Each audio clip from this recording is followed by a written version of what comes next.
Y estamos estudiando la historia bíblica, de principio a final. Obviamente no estamos quizás yendo, como se dice, despacio, vamos más bien rápido. Es un vistazo de pájaro, pero es algo muy bueno que nos va a ayudar a tener una noción de qué es lo que ocurrió y todo aquello que el Señor hizo hasta la llegada de nuestro Señor Jesucristo. Y por supuesto la historia luego continuó hasta nuestros días, porque nosotros formamos parte de la historia de la redención de Dios por esta humanidad, a la cual no abandonó ni descuidó, al revés, ha venido a rescatarnos, ha venido con un propósito, ha venido y nos ha expresado un amor sin precedentes. Nadie nunca ha experimentado un amor como los que hemos venido a los pies del Señor. Entonces la semana pasada estuvimos hablando un poco sobre esta persona que llegó a ser nombrada amigo de Dios. Estamos hablando de Abraham, que más adelante pasará a ser Abraham. Y entonces se nos dice en Génesis 15:6 que Abraham creyó al Señor y le fue contado por justicia. Este es el calibre de este amigo de Dios. Creyó lo que el Señor dijo y le fue contado por justicia. De manera que ya la semana pasada pues veíamos que hay un reto enorme para nosotros. Hay un reto porque nosotros también queremos ser llamados amigos de Dios. Y hay un reto porque a nosotros, igual que a Abraham, se nos ha llamado a la obediencia. Dijimos la semana pasada que la fe, si es verdadera, nos lleva a la acción.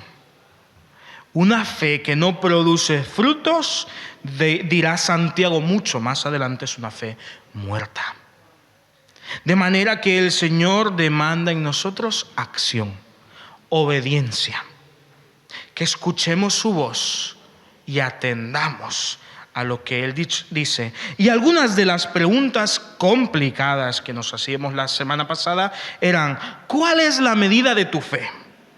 Espero que durante esta semana hayamos estado reflexionando en torno a cuál es la medida de nuestra fe. ¿Qué tan duradera es tu fe? ¿Es de la que crece o es de la que tiene caducidad? Y por último, ¿hasta dónde puede ser ensanchada tu fe? Por supuesto, creo que la conclusión lógica y a la que todos llegamos entonces es a la de aquel que estaba frente a nuestro Señor y contestaba la pregunta que Él le había hecho. Y Jesús le preguntó: ¿crees esto? Y Él con total sinceridad dijo: creo, pero ayuda a mi incredulidad. Porque no hay manera, hermanos, que no, como creyentes, como hijos de Dios, que no deseemos crecer en fe. Que digamos: mi fe ya es lo suficientemente grande. Mi fe ya se ha estirado lo suficiente. Mi fe ya ha durado demasiado. No, como creyentes debemos crecer en fe. Entonces vamos a volver a ver la historia de Abraham, pero desde otra perspectiva. Es la misma historia, pero la semana pasada nos centramos más bien en la fidelidad de Dios. Una de las razones por las cuales podemos tener fe es que nuestra fe no está en un depósito vacío. No, está bien depositada. La vida, cuando somos hijos de Dios, cuando estamos en Dios, está bien afirmada. No tenemos nada de lo que avergonzarnos ni arrepentirnos. Estamos firmes en Dios, pues nuestro futuro está garantizado. Pero hoy vamos a ver entonces que nuestra fe debe crecer. El Señor no cambia, pero yo sí tengo que cambiar a la manera de Cristo, a la estatura de Cristo, en fe hacia Cristo Jesús.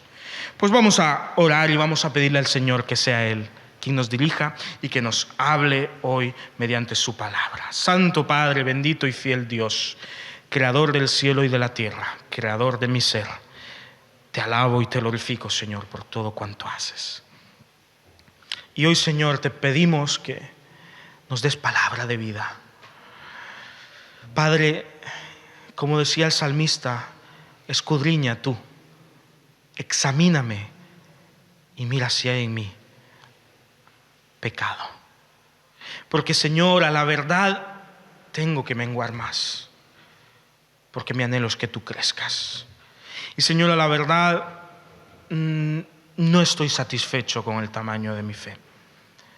Padre, quiero que mi fe crezca. Quiero verte hacer los milagros que yo creo por mi falta de fe imposibles. Pero, Señor, sobre todo quiero que mi ser, todo lo que yo soy, se someta a tu voluntad. Por eso, Señor, habla a tus siervos, habla hoy, usa tu palabra, la cual es viva y eficaz. Quita, Señor, de mí toda idea propia, toda idea humana. Y te pido que hoy nos hables mediante la palabra de verdad, mediante la Biblia, la cual viene de tu boca. En el santo y precioso nombre de Cristo Jesús. Amén y amén. Pues abrimos nuestras Biblias en Génesis capítulo 16. Vamos a ver hoy también unos cuantos capítulos y ya luego pasaremos a otro de los personajes bíblicos. Génesis 16 nos habla de esta promesa de Dios. Recordemos que Dios le había prometido ya en Génesis 12, en Génesis 15, le había prometido al Señor una descendencia. Además, no cualquier descendencia, una descendencia pues innumerable. ¿O es que acaso alguien aquí ha podido contar las estrellas? Pues eso es lo que el Señor le dijo: mira las estrellas y ese será el número de tu descendencia. De manera que Abraham esperaba en el Señor. Ahora, Abraham recibió la promesa del Señor a sus 75 años. Para cuando llegamos a Génesis 16, han pasado 10 años desde que el Señor le prometió este hijo. De manera que ya no tenía 75, tenía 85. Y si era muy difícil que un hombre de 75 años y una mujer de 65 tuvieran un hijo, pues imagínate un hombre de 85 y una mujer de 75. Pues evidentemente la promesa a los ojos de Abraham pues estaba tardando mucho. Decir también que a los ojos de Sara pues ella había llegado a la misma conclusión. Y veremos entonces el error de Abraham. Génesis 16 dice que Sarai, mujer de Abraham, no le daba hijos, pero tenía una sierva egipcia que se llamaba Agar. Y dijo Sarai a Abraham: ya ves que el Señor me ha hecho estéril. Te ruego pues que te acuestes con mi sierva y quizá tendré hijos de ella. Atendió Abraham el ruego de Sarai. Así, al cabo de 10 años de habitar Abraham en Canaán, su mujer Sarai tomó a Agar, su sierva egipcia, y la dio por mujer a su marido Abraham. Y él se acostó con Agar, y ella quedó embarazada. Pero al ver que había concebido, miraba con desprecio a su señora. Entonces Sarai dijo a Abraham: mi agravio sea sobre ti. Yo te di a mi sierva por mujer, pero al verse esperando un hijo, me mira con desprecio. Que el Señor actúe de juez entre nosotros. Respondió Abraham a Sarai: mira, tu sierva está en tus manos. Haz con ella lo que bien te parezca. Y como Sarai la afligía, Agar huyó de su presencia. De momento hasta aquí, luego retomaremos. Como bien he dicho, han pasado 10 años. 10 años esperando a ver si el Señor por fin cumpliría o no su promesa. Por eso nos preguntábamos tanto la semana pasada como al principio: ¿cuál es la medida de nuestra fe? ¿Qué tan duradera es? ¿Hasta dónde puede ser ensanchada? ¿Es de la que se fortalece con los años o tiene caducidad? Pues la fe de Sarai había llegado a su límite. Y entonces ella ve una solución fácil. Porque en estos 10 años en los que el Señor le había dicho a Abraham: sal de tu tierra y de tu parentela a un lugar que yo te diré, y lo sacó de Ur de los Caldeos y lo lleva a otro lugar. Durante esos 10 años de caminar con el Señor, caminar en obediencia, aunque con sus altos y sus bajos, pues no había sido suficiente para sacar las costumbres del corazón de Sarai. Las costumbres de Ur de los Caldeos, las costumbres de todo a su alrededor. De manera que Sarai ve la solución, como cualquier otra persona de la sociedad de aquel entonces lo habría visto. Yo tengo una esclava y todos los hijos que esta esclava tenga son de mi propiedad. Por lo tanto, le daré a Abraham mi esclava para que la tome y para que me dé un hijo. Este era el planteamiento de Sarai.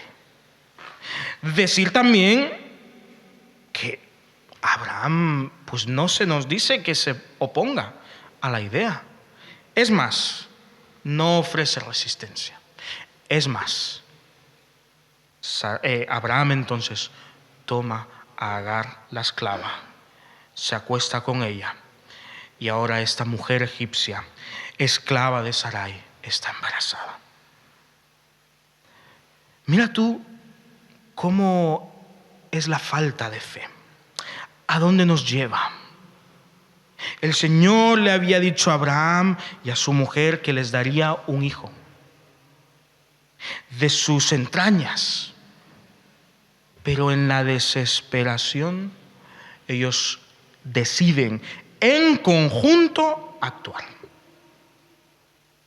De manera que el pecado de Abraham y de Sarai se lleva con encuentro a Agar, la desfavorecida ante esta situación, la que no tenía ni voz ni voto, la que podía ser obligada, la que había sido desvirtuada y devaluada al extremo, de manera que a los ojos de Sarai y de Abraham solo era una propiedad, y a sus ojos entonces podían hacer lo que quisieran con ella.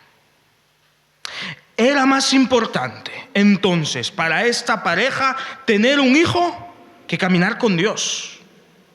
Era más importante tener un descendiente que el bienestar de la que estaba bajo sus órdenes. Pesó más el sueño de su corazón que las palabras de su Creador. Esta es la realidad respecto a Sarai y Abraham. De manera que Agar, al verse afligida, decide huir de aquel hogar. Versículo 7. La halló el ángel del Señor junto a una fuente de agua en el desierto, junto a la fuente que está en el camino de Shur. Y le dijo: Agar, sierva de Sarai, ¿de dónde vienes y a dónde vas? Esta respondió: estoy huyendo de Sarai, mi señora.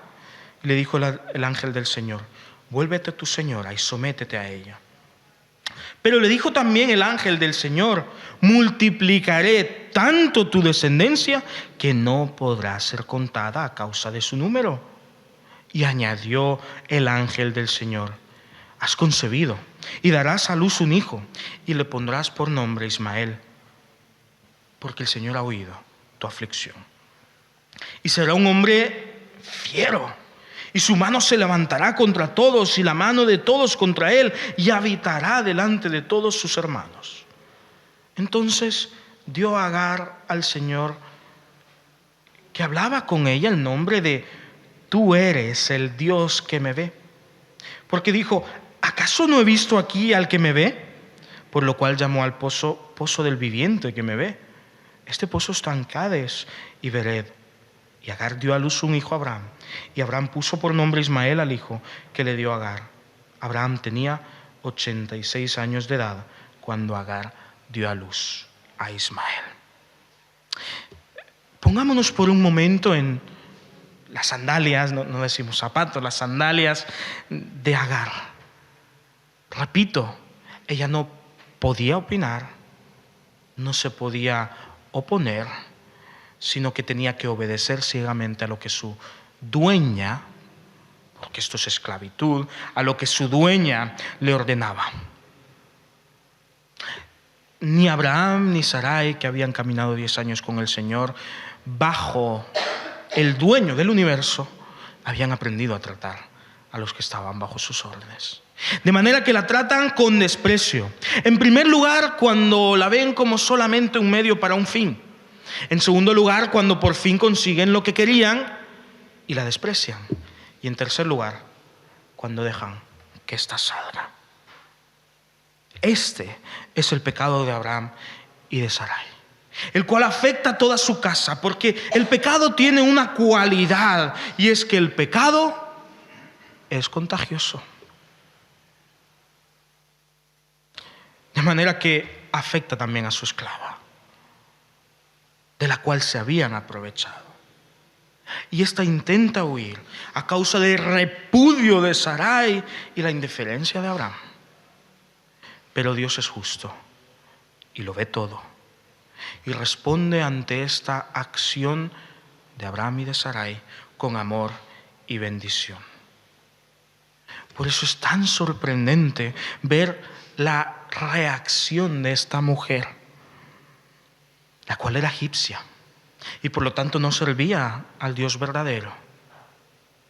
Pero va y tiene un encuentro con Él y nombra a Dios con el siguiente nombre: tú eres el Dios que me ve. ¿Te imaginas por un momento cuán ignorada se habría sentido esta mujer? Cuánto anhelo y sed por justicia había en su corazón. Cuán utilizada se tenía que haber sentido, cuán desamparada una mujer embarazada que ve mejor ir al desierto que quedarse en aquel lugar. Pero Dios es el Dios que me ve. Y estas son sus palabras. Y también entonces nombra a su hijo Ismael, que significa Dios oye. Literalmente significa Dios oye. Dios me ve, Dios me oye. Los que estaban por encima de ella ni la veían ni la oían, pero Dios sí. De manera que Dios transforma el pecado de Abraham y de Sarai en bendición para la víctima. Dios es un experto en cambiar nuestras situaciones a bien. Y como bien dicen los salmos, de cambiar mi lamento en baile. ¿Cuál es la medida de mi fe? Porque si mi fe no es lo suficientemente grande, ya hemos leído que el Señor le advirtió a Caín: el pecado está a la puerta. Y en el momento en el que mi fe no sea ensanchada, no llegue a donde ha de llegar, el pecado aprovecha la oportunidad. 10 años bastaron para que tanto Abraham como Sarai desesperasen. Ahora, Dios es un experto en transformar el lamento en baile, pero también es un experto en restaurar a las personas.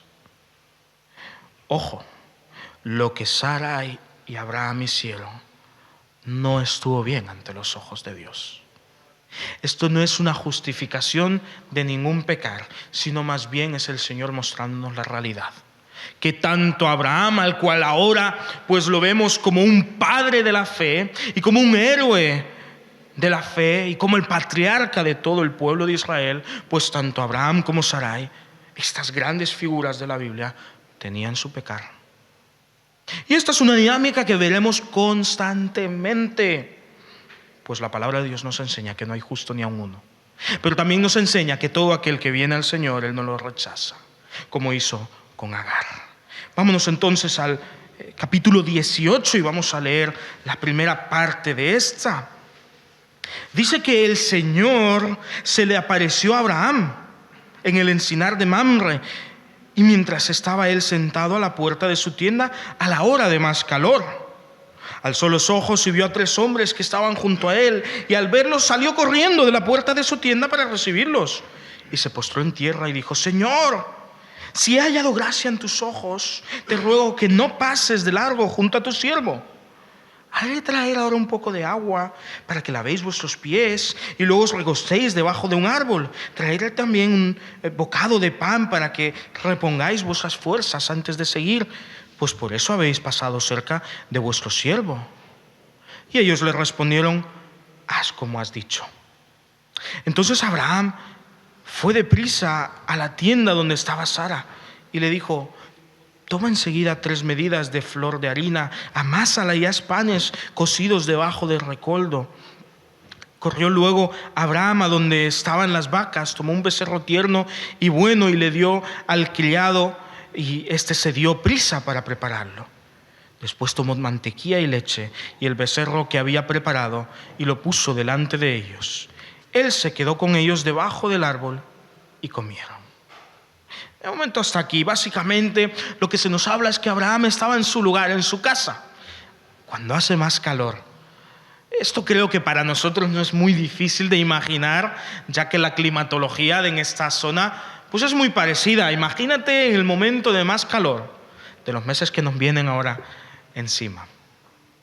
Pues todos le huimos, todos estamos resguardados en nuestras casas. Hoy en día ya sí sería con la puerta cerrada y sí puede ser con el aire acondicionado. Pero en aquel entonces pues no se podía y estaba a la puerta. Y ve pasar a estas 3 figuras, a estos 3 hombres. Y Abraham, pues ni corto ni perezoso, va y prácticamente los hospeda en su casa.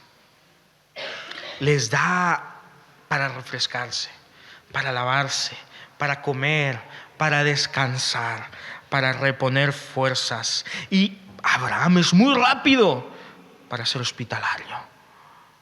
Y va y gestiona todo rápidamente porque tiene invitados. Ahora, lo que nos llama la atención no es solamente, que desde luego es interesante, pero no es tanto la hospitalidad de Abraham, la cual era costumbre en aquella zona. No. Lo que nos llama la atención son los versículos que nos corresponden a continuación, a partir del 9. Y mucha atención al diálogo que hay en estos versículos. Después le preguntaron estas 3 personas a Abraham: ¿dónde está Sara, tu mujer? Y respondió: aquí en la tienda.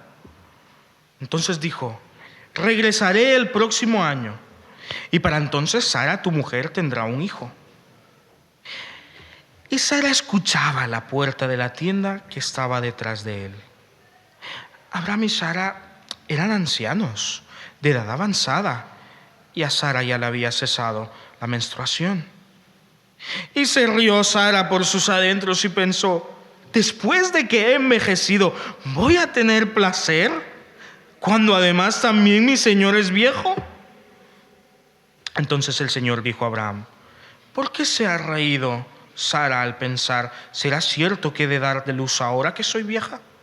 ¿Acaso hay cosa difícil para Dios? Al tiempo señalado volveré a ti, y para entonces Sara tendrá un hijo.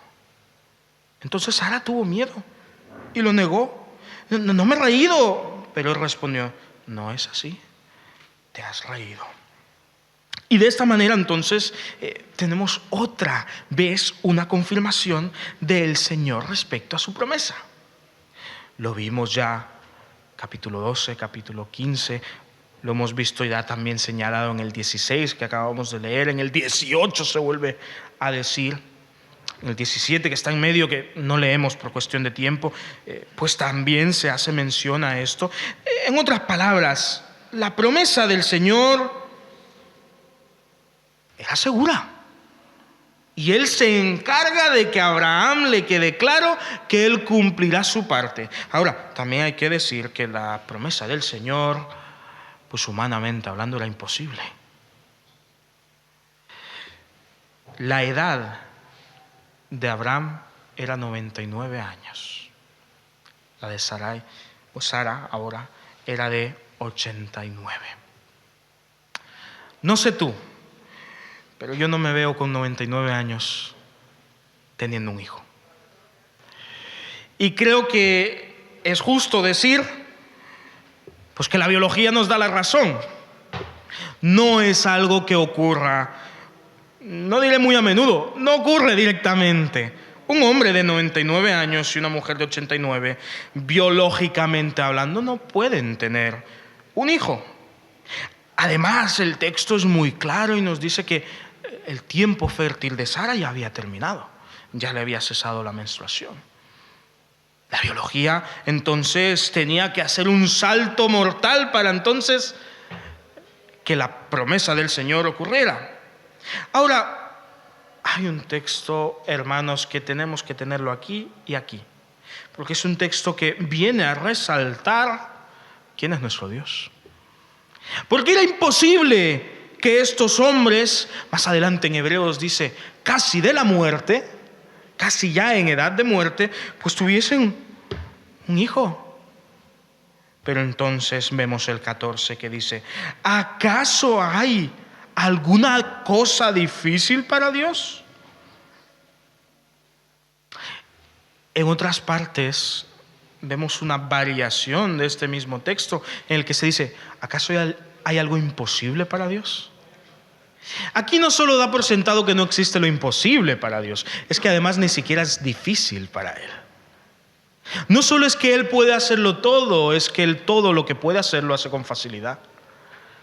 En otras palabras, no es solo todopoderoso, es todopoderoso. Y entonces le dice, ¿acaso hay algo difícil para Dios?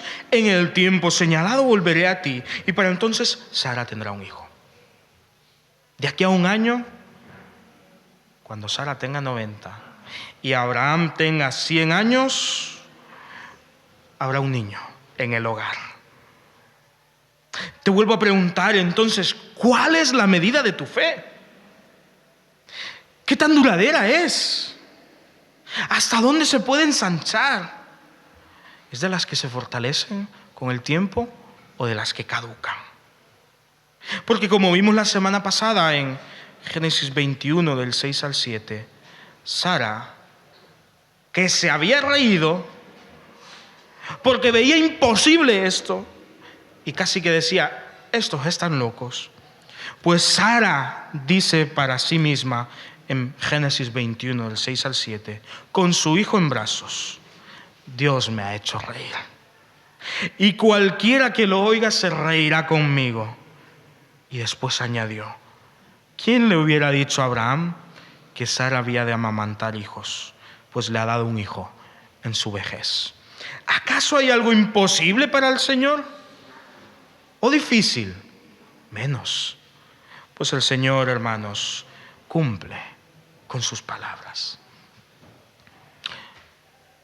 El Abraham de 85 años dudó. Este Abraham de 99, 100 años está viendo la promesa que se le hizo a sus 75 años. 25 años separaron la promesa del cumplimiento. Pero el Señor cumple.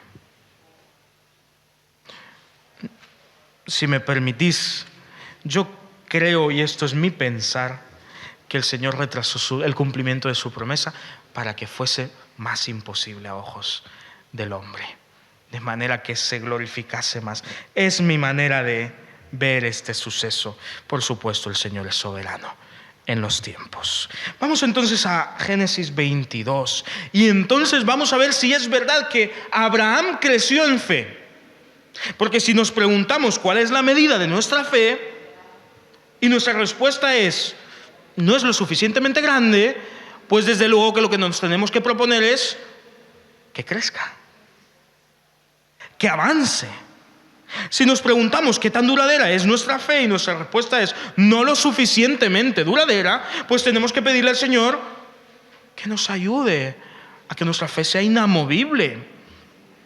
Si nos preguntamos hasta dónde puede ser ensanchada nuestra fe y nuestra respuesta es no es lo suficientemente grande, pues tendremos que pedirle al Señor que crezcamos en Él.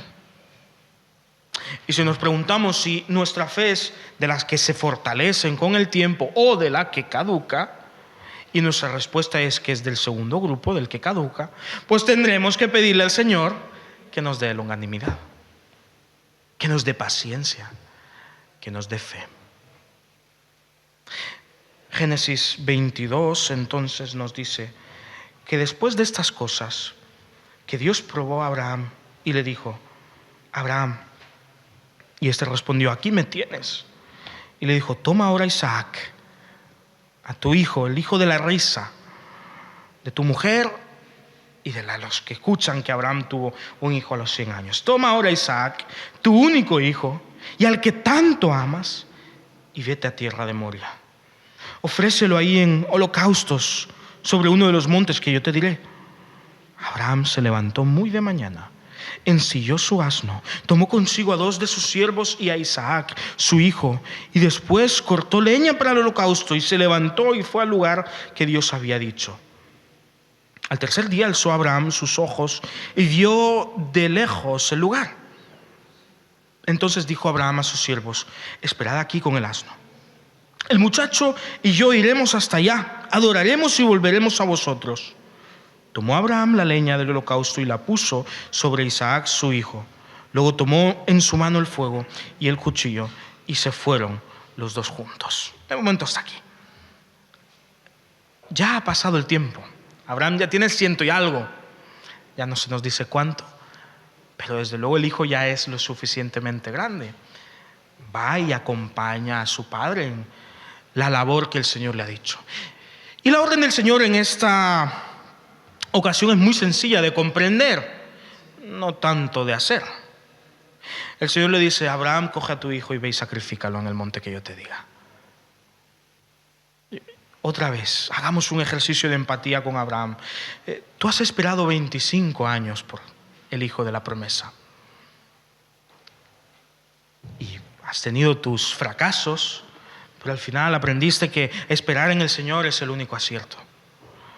Y el Señor dio al hijo, el hijo de la promesa, el hijo de la risa, para Sara, pero también para su hogar. Al fin había llegado el anhelo de su corazón. Y una mañana, mientras te tomas el café, el Señor te dice: coge a tu hijo y ve y sacrifícalo.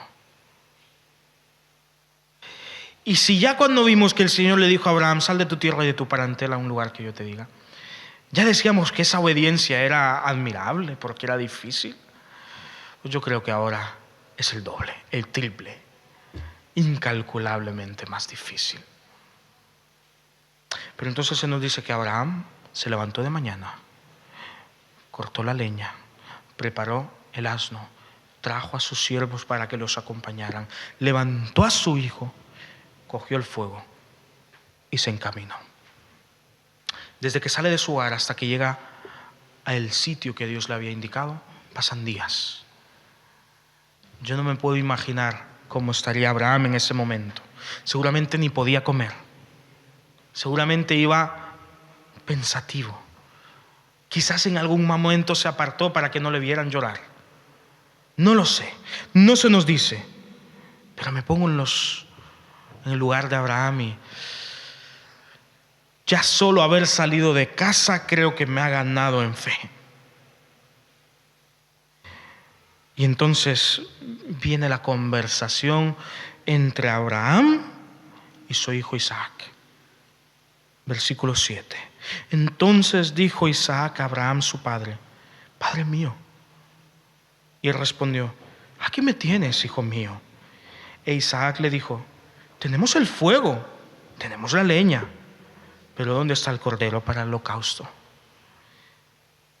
Y Abraham respondió: Dios proveerá el cordero para el holocausto, hijo mío. E iban juntos. Mira, Isaac ya había crecido lo suficiente como para saber cómo se hacía un holocausto. Lo suficiente para sumar y decir: leña hay, fuego hay, cordero no hay. No cuadra. Y entonces levanta la voz a su padre. Creo que también la palabra de Dios nos deja en claro la relación que había entre estos dos. Padre mío, dime, hijo mío, qué ternura, qué amor había en ese hogar. Ahora, la pregunta de a continuación, yo creo que es una pregunta que Abraham tuvo que haber sentido en sus entrañas. Padre mío, ¿dónde está el cordero? Pero la respuesta de Abraham no es una mentira. No le da vueltas al asunto, no desvía la atención. Y la respuesta de Abraham es un golpe de fe. Pues su respuesta es: Dios proveerá. Aunque me gusta más la manera en la que la traducen otras versiones, pues es un poquito más acertados que la 20:20. Dios se proveerá a sí mismo. Y entonces continúa caminando. Pero este Abraham de 100 y algo años, a mis ojos, me imagino que a los tuyos también, es muy diferente al Abraham de 85. El Señor se proveerá. Versículo 9. Cuando llegaron al lugar que Dios le había dicho, edificó ahí Abraham un altar, preparó la leña y, ojo, ató a Isaac, a su hijo, y lo puso en el altar sobre la leña. Extendió luego Abraham su mano y tomó el cuchillo para degollar a su hijo. Entonces el ángel del Señor lo llamó del cielo y le dijo: Abraham, Abraham. Y él respondió: aquí me tienes. Y el ángel le dijo: no extiendas tu mano sobre el muchacho, ni le hagas nada, pues ya sé que temes a Dios, por cuanto no me rehusaste tu hijo, tu único hijo. Entonces alzó Abraham sus ojos y vio a sus espaldas un carnero trabado por los cuernos en un zarzal. Fue Abraham, tomó el cordero y lo ofreció en holocausto en lugar de su hijo. Y llamó a Abraham a aquel lugar: el Señor proveerá. Por tanto, se dice hoy: en el monte el Señor proveerá. Llamó el ángel del Señor a Abraham por segunda vez desde el cielo y le dijo: por mí mismo he jurado, dice el Señor, que por cuanto has hecho esto y no me has rehusado tu hijo, tu único hijo, ciertamente te bendeciré y multiplicaré tu descendencia como las estrellas del cielo y como la arena que está a la orilla del mar. Tu descendencia conquistará las ciudades de sus enemigos y en tu simiente serán benditas todas las naciones de la tierra, por cuanto obedeciste a mi voz. Y regresó Abraham a donde estaban sus siervos, y juntos se levantaron y fueron a Beerseba. Y habitó Abraham en Beerseba. Mira, es interesante comparar al Abraham de 85 con este Abraham de 100 y pico. Porque este Abraham tenía varias ideas muy importantes claras. En primer lugar, este Abraham, ahora sí, entendía que Dios nunca falta a su palabra. Si Dios le había dicho que tendría una descendencia innumerable, él podía confiar en que su hijo estaba a salvo. En segundo lugar, Abraham confiaba en que Dios podría hacer lo imposible. ¿Te acuerdas lo que ocurrió en el 18? Dice Sara, que yo voy a dar a un hijo. Y el Señor le responde: ¿acaso hay algo imposible, hay algo difícil para Dios? Pues ahora Abraham confía plenamente en que Dios puede hacer lo imposible.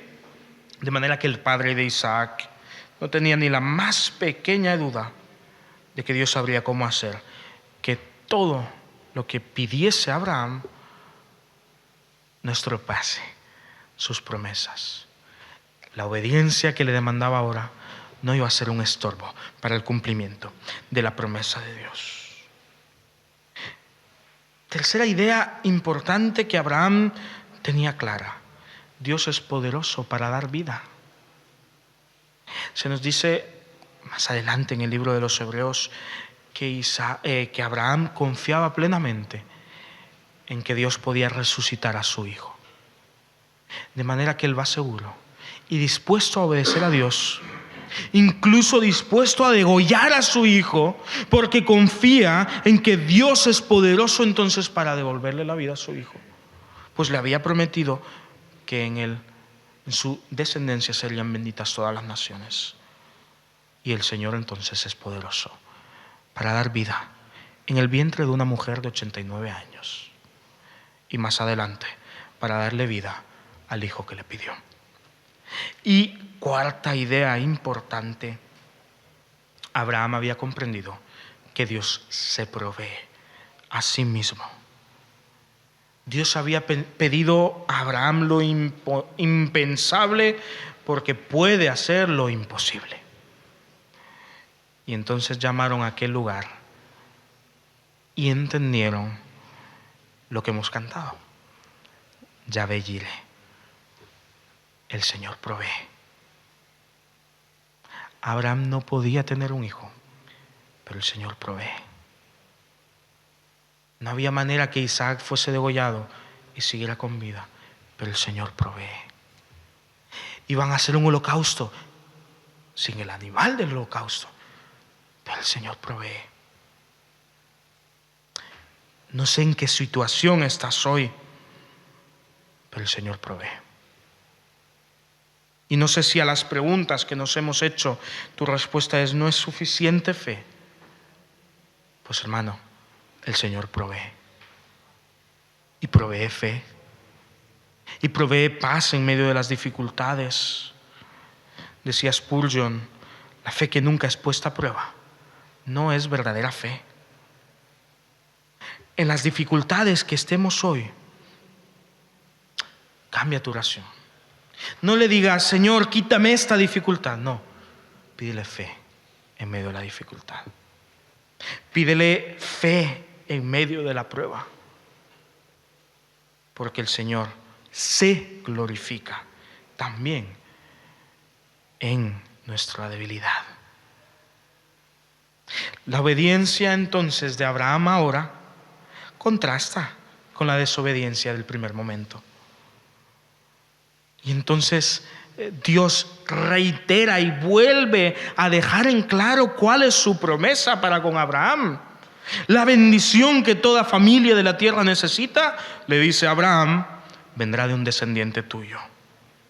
Y aquí, como en los otros pasajes que hemos visto, pues también está el Evangelio.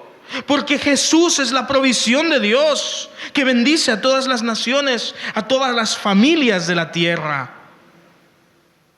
Abraham estaba dispuesto a obedecer a Dios y dar a su hijo. Bueno, pues Dios sí dio a su hijo y se entregó a sí mismo por rescate de nosotros pecadores, porque la paga del pecado es muerte. Pero así como él dijo: no toques al muchacho, no toques a Isaac, te he preparado el cordero. Pues de esa misma manera, ante el sufrimiento que el pecado trae en mi vida, que es la muerte misma, la condenación eterna, ahí está Cristo Jesús. Porque el regalo de Dios es vida eterna en Cristo Jesús. De manera que Él es el Cordero de Dios que quita el pecado del mundo. Él es la provisión perfecta de Dios. Él es el descendiente de Abraham, en el cual somos benditas todas las familias de la tierra. Pero también es el único que nos puede dar fe. Y es el único en quien cuando depositamos nuestra fe no cae en un lugar vacío. Está bien cimentada. Está bien ubicada, porque Él es el Dios de los imposibles. Era imposible, podríamos decir, que un hombre como Jesús fuese Dios, y en cambio Jesús es 100% Dios, 100% hombre, el Dios de los imposibles. Era imposible que el Santo, Santo, Santo descendiera al mundo de tinieblas. En cambio, la luz que alumbra el mundo llegó. Nos dice Juan 1 y nos dice también Isaías 9. Era imposible que yo, que estoy muerto en delitos y pecados, tuviese vida eterna. Pero hay algo difícil para Dios. De manera que si alguno está en Cristo, nueva criatura es. Las cosas viejas pasaron. He aquí, todas son hechas nuevas. ¿Necesitas vida? Ven a Cristo. ¿Necesitas cambiar como Abraham necesitaba cambiar? No olvidemos al Abraham de 85 años, el que toma a esta mujer esclava y se aprovecha de ella. Pero el Señor trata con él durante todo ese tiempo, de manera que este Abraham de 100 y pico años, ahora sí, se ha ganado el título por el cual lo conocemos hoy, el padre de la fe, el amigo de Dios. Pues hermanos, yo no sé hoy con qué Abraham te identificas más, pero si vienes a Cristo Jesús, verás lo imposible, verás la bendición la cual el mundo no puede dar, verás la paz de tu alma. ¿Cuál es la medida de tu fe? ¿Qué tan duradera es? ¿Hasta dónde puede ser ensanchada? ¿Es de las que se fortalecen con el tiempo o más bien de las que caducan? Pues si estamos faltos de fe, la solución es Cristo Jesús. Tenemos que aceptar su perdón y reconocer que para nuestro Dios nada es imposible. Caminemos en fe, crezcamos en ella, reconozcamos al Dios y Padre, autor de la creación, como el único en quien debe estar depositada. Bendito Dios, gracias porque has bendecido, Señor, este mundo y nos has traído el perdón que tanto necesitamos. Gracias, Señor, porque tú eres poderoso para devolver a la vida aquello que está muerto. Abraham lo creía y yo lo creo, porque en mi vida, oh Señor, lo he visto, lo he experimentado. Gracias, Señor, porque tú no nos dejas como nos encontraste. Y en el momento de nuestra mayor infidelidad, tú sigues tratando con nosotros. Porque tú no abandonaste a Abraham a sus 85 años. Y ahora lo vemos, Señor, y es ejemplar. Pero el centro no es Abraham. El centro eres tú y tu obra. Porque solo tú puedes salvar. Porque no hay salvación en ningún otro, solo en Cristo Jesús. Por eso, Señor, tanto en el Génesis como hasta el final de este libro de vida, venimos a reconocer quién eres tú. Y por eso te alabamos y por eso te glorificamos. Porque tú eres el Señor que provee, Yahvé Jireh. Porque tú, Señor, mereces toda gloria, toda honra, toda alabanza y todo loor. Pues solo tú eres digno. Te amamos, te glorificamos. Padre, creemos en ti, pero ayuda a nuestra incredulidad. Que nuestra fe, oh Señor, crezca como individuos, como familias, como comunidad, como iglesia, Señor. En el santo y precioso nombre de Cristo Jesús. Amén y amén.